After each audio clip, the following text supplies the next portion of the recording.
Welcome to day 3 of Strength 30 Days of Tai Chi. This video is one of your daily exercises associated with the Tai Chi. Now remember, if you missed the Tai Chi for the day, then you can go below this video and click on the link to join our whole program for free, where you'll get a direct link to every class right in your email. All right, so today we're going to do an exercise called the heel raise. All right, and so this is going to really help to strengthen the ankles, strengthen the lower legs, and even the feet. All right, it's also great for balance. So the ankles are our first line of defense when it comes to balance. So we want to make sure they're strong and flexible at the same time, and this exercise does both.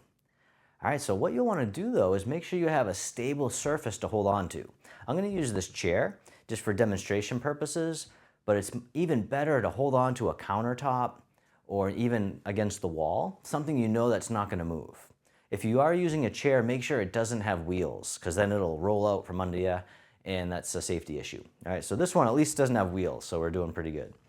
All right, and so we're going to do what's called the heel raise. All right, so we're going to come on the balls of our feet and lift the heels. So you want to place your hands on the stable surface, because this one's not specifically for balance, it's more for strength. So we don't have to worry about doing it without hands. We want to use our hands and really just focus on contracting the muscles.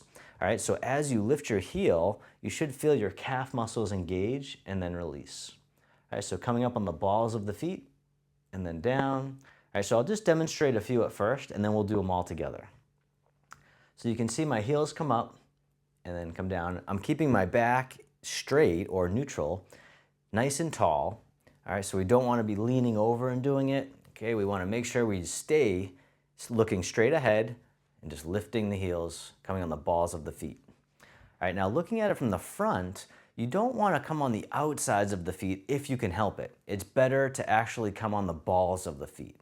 So you want to keep the feet straight. Try not to let your legs bow outwards. That's a real common mistake people make.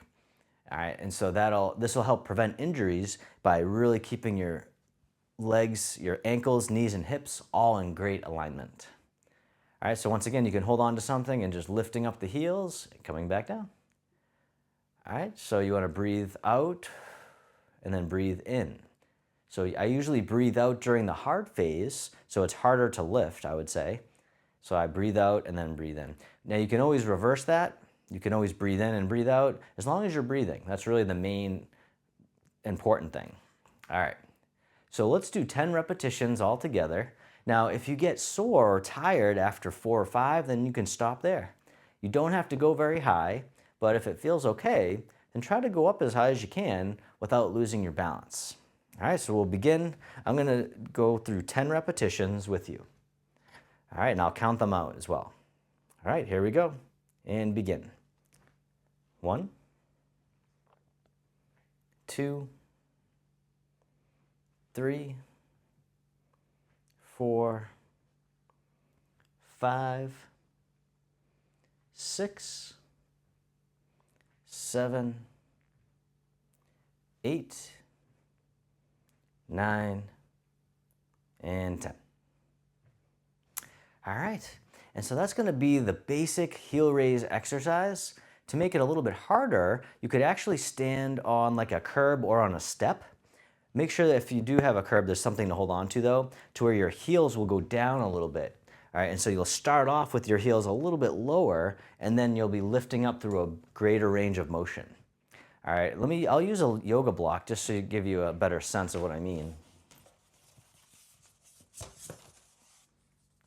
All right, so I would use an actual step though. I wouldn't actually use a yoga block because you can slip right off of this thing. But just for demonstration purposes, I wanted to show you that right now my feet are flat, so I'm going up a certain range. But if I were to step on something, then my heels would drop down a little lower. All right, now my calf muscles are on a stretch. All right, so now when I go up, I'm going through a greater range of motion. All right, but see, this isn't that great for me because I don't have, I'm losing my ability to hold on to something. But you come down further and then up. All right, so if you're on a step, you wouldn't have to worry about this, this thing rocking and everything. And you could hold on to a railing. All right, so that's what you can do to make it a little bit more challenging if you found that real easy. All right, you can also do it with one leg. All right, so if that makes it exponentially harder though. All right, so just do it with both legs for at least a week or two. See how your legs feel before you progress. All right, but you could always do it with one leg coming up to make it harder. All right, so you could do it like that, and then you could go on to a step to where your ankle dips a little lower, and that would make it even harder. All right, but once again, you might be surprised that just doing it the way I first showed you might give your calf muscles a little soreness the next day. And that's okay. Always take a day off from that group of muscles if you get sore. Give yourself some time to actually recover. All right, and that will keep you safe and happy. It'll keep your ankles strong. It'll actually improve your balance over time as well. All right, well, thank you so much, and I'll see you in the next video.